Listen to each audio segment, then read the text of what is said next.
नमस्कार। आज हम दिल्ली में हुए एक बेहद दुखद और परेशान करने वाले मामले पर बात कर रहे हैं। ये कोमल शेलार हत्याकांड है। जी। हमारे पास इस पर एक लेख है जिसका शीर्षक है कोमल शेलार हत्याकांड, प्रेम, विश्वासघात और इंसाफ की गुहार। तो आज हम इसी लेख के जरिए समझने की कोशिश करेंगे कि आखिर हुआ क्या था। हाँ, ये जानना बहुत जरूरी है। तो कहानी है 22 साल की कोमल शेलार की। सीलमपुर की रहने वाली थी और एक कॉल सेंटर में काम करती थी। जी। 12 मार्च 2025 रोज की तरह सुबह काम पर निकली, पर उस दिन शाम तक घर वापस नहीं लौटी। अच्छा।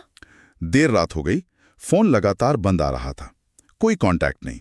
तो जाहिर है परिवार वाले परेशान हो गए और उन्होंने पुलिस में गुमशुदगी की रिपोर्ट लिखवाई। हाँ, ये तो स्वाभाविक है। अब यहां से मामला थोड़ा पेचीदा होता है। शुरुआती जांच हुई तो पुलिस को एक अहम सुराग मिला। क्या सुराग था? पता चला कि कोमल को आखिरी बार आसिफ नाम के एक टैक्सी ड्राइवर के साथ देखा गया था, और ये आसिफ कोई अजनबी नहीं था, कोमल का जानकार था वो। ओह, जानकार था? हाँ, और रिपोर्ट के मुताबिक कार में ही उन दोनों के बीच किसी बात पर काफी बहस हुई थी। अच्छा, कार में बहस हुई।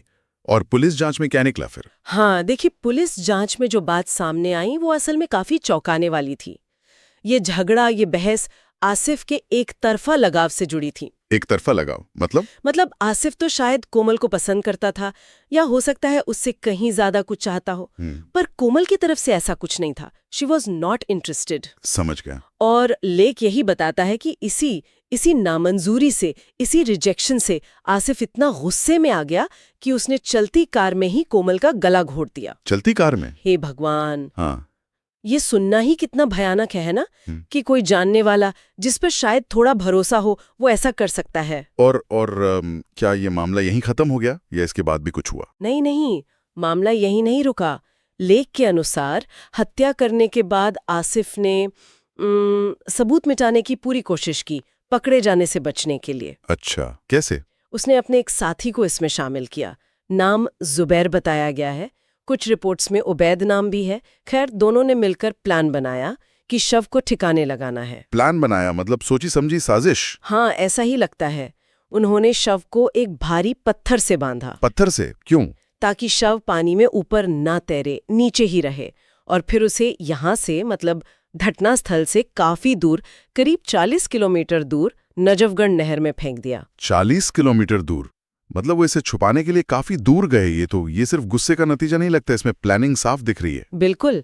तो शव का पता कैसे चला फिर इतने दिनों तक? घटना के 5 दिन बाद 17 मार्च को नहर के पास कुछ स्थानीय लोगों ने पानी में कुछ देखा।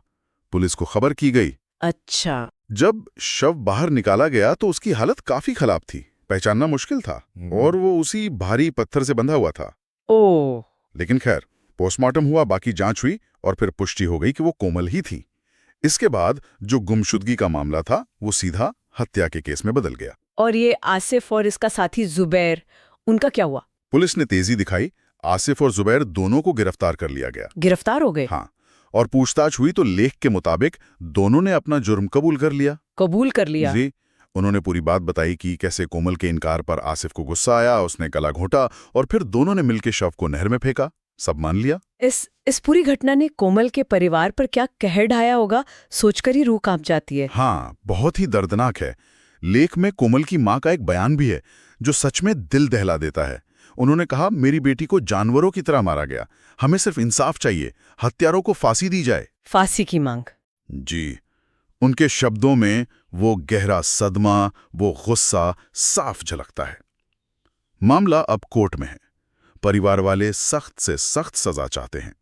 आरोपियों पर हत्या, अपहरण, सबूत मिटाने, ये सब गंभीर आरोप लगे हैं। तो जब हम इस पूरी कहानी को जोड़कर देखते हैं तो ये सिर्फ एक क्राइम की खबर नहीं है, ये भरोसे के टूटने की कहानी है, गुस्से में की गई क्रूरता की हद है। सही कहा। और सबसे परेशान करने वाली बात यह है कि खतरा किसी अनजान से नहीं था, जानने वाले से था। बिल्कुल। और लेख भी इसी मुद्दे को उठाता है। ये सिर्फ कोमल की कहानी नहीं रह जाती, ये हमारे समाज में सुरक्षा पर, खासकर महिलाओं की सुरक्षा पर एक बहुत गंभीर सवाल खड़ा करती है। हाँ। ये दिखाता है कि जान पहचान का जो मुखौटा होता है वो कितना खतरनाक हो सकता है। कैसे रोजमर्रा के रिश्तों में भी ऐसे खतरे छिपे हो सकते हैं जिन्हें हम शायद देख नहीं पाते। हाँ, सही कहा। आखिर में लेख का निचोड़ यही है कि कोमल जो अपने सपने पूरे करना चाहती थी, उसकी जिंदगी को झूठे प्रेम और बेकाबू गुस्से ने बेरहमी से छीन लिया। और ये हमें सोचने पर मजबूर करता है कि क्या सिर्फ इस केस की बात है या हमारे समाज में, हमारे सिस्टम में कोई ऐसी बड़ी कमी है जो इस तरह की त्रासदियों को होने देती है। और शायद सबसे जरूरी सवाल ये है कि आगे ऐसा ना हो, इसके लिए क्या किया जा सकता है। ये सवाल सिर्फ पुलिस या कानून व्यवस्था का नहीं है, मुझे लगता है ये हम सबका सवाल